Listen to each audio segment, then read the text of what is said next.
So that's our offer. We believe it's a fair one, with advantages for both sides. Yes, well, we're prepared to consider your offer, Miss Chan, if you can accept some conditions. And subject to consideration by the board. Well, what are the conditions? Well, firstly, the price you're proposing, would that be variable depending on currency fluctuations? The issue is that we're in an unstable environment at the moment. The exchange rate could affect us negatively. Us too. True, but the problem is that we're tied to the US dollar. We could consider hedging against currency in both directions. That would be acceptable. Another problem we may have is that of supply. Our customers often need supply at short notice. If we do get large orders, we need to guarantee delivery, so we need to stockpile. The difficulty there is the capital outlay. How would you feel about a partial offset against our sales? You mean a loan? I suppose so. Would you be agreeable to a deferred payment? We can provide security, of course. I think that would be acceptable. Unfortunately, I would need to get board approval for it. Of course. Then I think we might have a deal. In principle. Time to celebrate.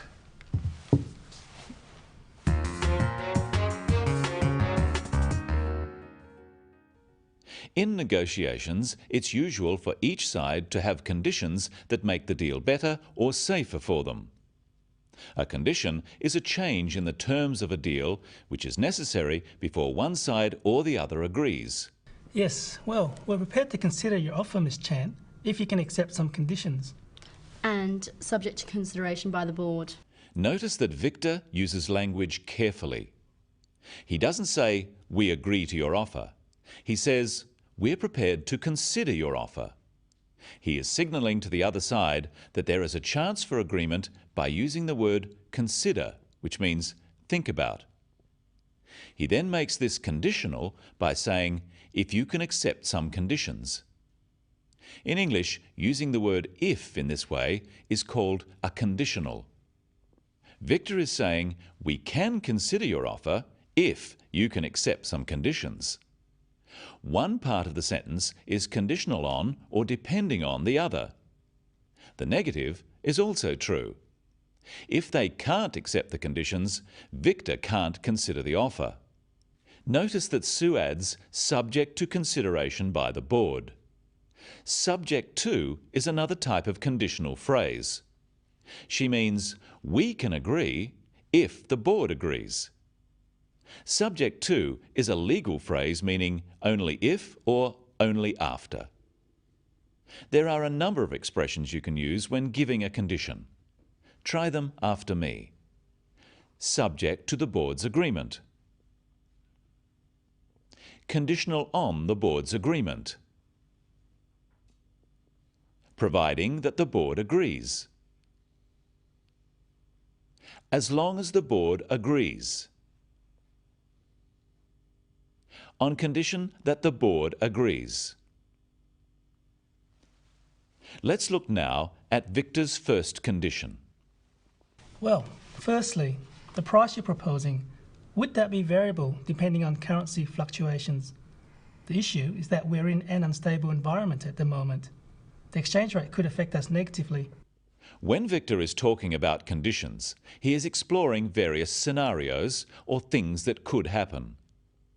Notice that he explains what the problem is. He says, the issue is that we're in an unstable environment. The issue means the problem or the thing that needs discussing. Practice with Victor some ways of introducing a problem. The issue is the exchange rate. The problem is the exchange rate. The difficulty we have is with the exchange rate. One thing that could happen is that the exchange rate, the amount of money you can exchange in one currency for another, may change. Notice that Victor uses the words would and could. Would is like a conditional. One thing might result in another thing happening. The exchange rate might change. Victor is talking about the price for their product.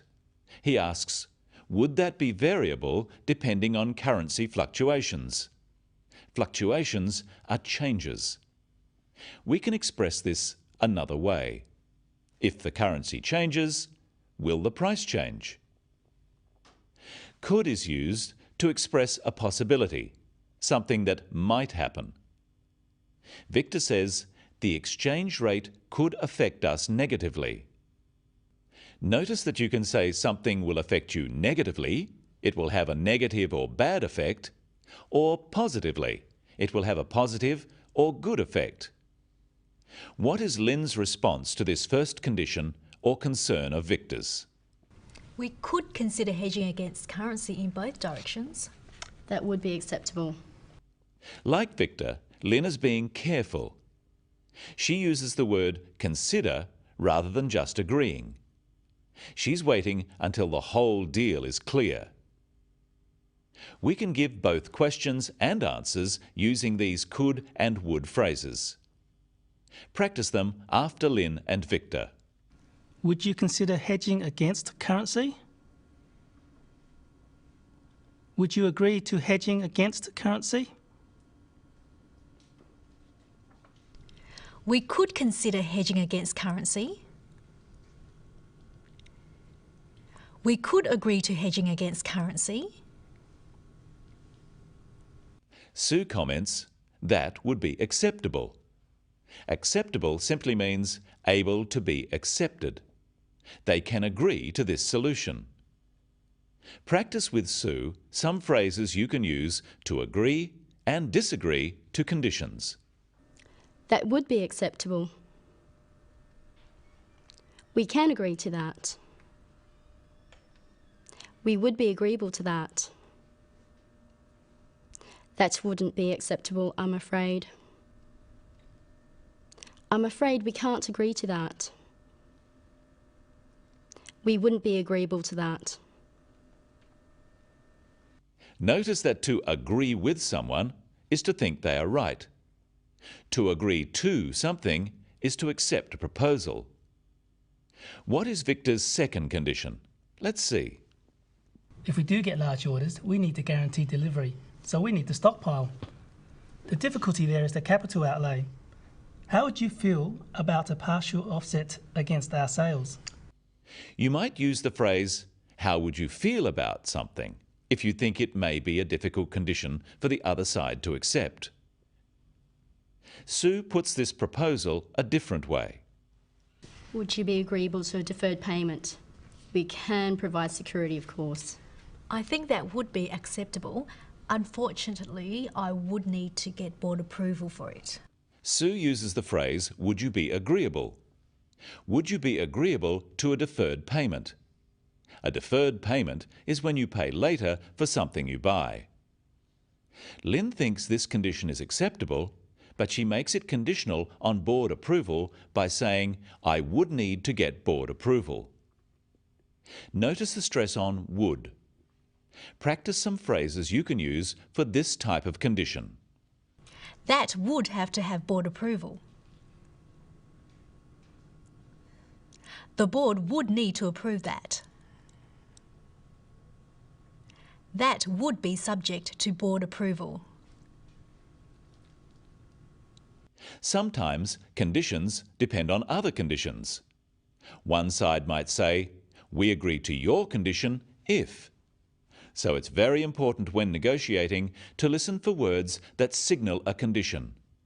Words like if, could, would, provided or providing, as long as, and subject to. And words that might signal a problem, such as problem, unfortunately, and however. Notice that even at the end, they are being careful about what they say. Then I think we might have a deal. In principle, Lynn agrees in principle. This means they have agreed on terms among themselves, but as she needs board approval, she can't authorise the agreement right now. And right now, we've reached the end of today's program. See you next time on The Business of English.